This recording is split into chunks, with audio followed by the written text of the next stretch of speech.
24,000 কৰ্মচাৰীয়ে আজি চাকৰি নিয়মীয়াকৰণৰ কাৰণে আৰু সপ্তম আয়োগৰ চাকৰি নিয়মীয়াকৰণ নকৰালৈ আমাৰ সপ্তম আয়োগৰ অধীনত মানে দৰমহা দিব লাগে।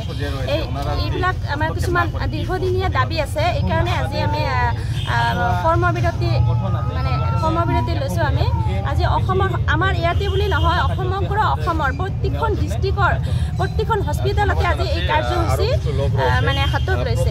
যেতিয়ালৈকে আমাৰ চাকৰি নিয়মীয়াকৰণ নকৰে তেতিয়ালৈকে আমি এই সংগ্ৰাম চলাই যাম আৰু আমাৰ 7 পে হাৰত মানে অধীনত আমাক দৰমহা দিব লাগিব। এইবিলাকে আমাৰ দাবী আছে। এইটো আমাৰ 3 দিনীয়া কাৰ্যসূচী 4 তাৰিখৰ পৰা মানে কাৰ্যসূচী আমি লৈছোঁ। যদি আমাৰ এই দাবীসমূহ মানি নলয় তেনেহ'লে আগলৈ আমি আৰু মানে কাৰ্যসূচী আমি মানে কিছুমান আমি তীব্ৰ মানে আন্দোলন চলাই যাবৰ কাৰণে আমি বাধ্য হ'ম। আজি ক'ত বহিছে আপোনালোক? আজি আমি আমাৰ নিজৰ হস্পিটেলত বিলাসীপাৰা মডেল হস্পিটেলত আমি বহিছোঁ।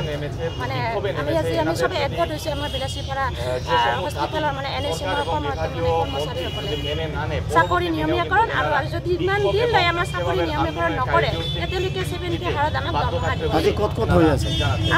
ক'ত বুলি নহয়, সমগ্ৰ অসমতে আমাৰ হৈ আছে। আমাৰ ডিষ্ট্ৰিক্টতো প্ৰতি হস্পিটেলতে হৈ আছে, কিন্তু সমগ্ৰ অসমৰ প্ৰতিখন ডিষ্ট্ৰিক্ট প্ৰতিখন হস্পিটেলতে হৈ আছে। এইটো কাৰ্যসূচী। ধন্যবাদ আছিল। আৰু দাবীসমূহ কি আছিল?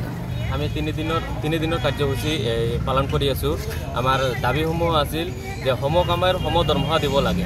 আমাৰ NHMৰ অধীনত প্ৰায় 24,000 কৰ্মচাৰী আছে আৰু এই কৰ্মচাৰীসমূহক যিহেতু আমি পাৰ্মানেণ্ট কৰ্মচাৰী আৰু NHMৰ কৰ্মচাৰীসমূহক একেখন চকীতেই বহি আমি কাম কৰি আছোঁ আৰু কিন্তু দৰমহাৰ ক্ষেত্ৰত বহুত কম বেছি হৈ আছে। সিহঁতে বহুত ফেচিলিটি পাই আছে, আমি বহুত ফেচিলিটি পোৱা নাই। সিহঁতে যিটো বেংক লোন পাই আছে, সিহঁতৰ হোম লোন পাই আছে, সিহঁতে বহুত কিবা সুবিধা পাই আছে, কিন্তু আমি NHMৰ এমপ্লয়ীখিনি সেই সুবিধাখিনি পোৱা নাই।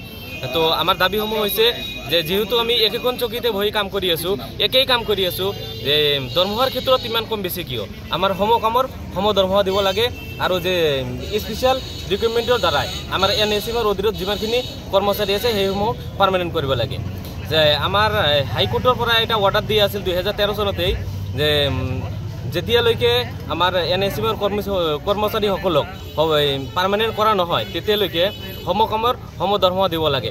কিন্তু আমাৰ চৰকাৰে এতিয়ালৈকে সেই অৰ্ডাৰৰ ওপৰত একো কাণ হাত দিয়া নাই। সেইকাৰণে আমি আজি গভৰ্ণমেণ্টক আহ্বান জনাইছোঁ যে আমাৰ NHMৰ কৰ্মচাৰীসকলক সমকামৰ দৰমহা দিব লাগে আৰু স্পেচিয়েল ৰিক্ৰুটমেণ্টৰ দ্বাৰাই আমাক পাৰ্মানেণ্ট কৰিব লাগে। আৰু যেতিয়ালৈকে আমাৰ এইটো দাবীসমূহ আমাৰ গভৰ্ণমেণ্টে মানি নলয় তেতিয়ালৈকে আমি এটাৰ পিছত এটা আন্দোলনৰ কাৰ্যসূচী হাতত ল'বলৈ আমি বাধ্য হ'ম। ধন্যবাদ।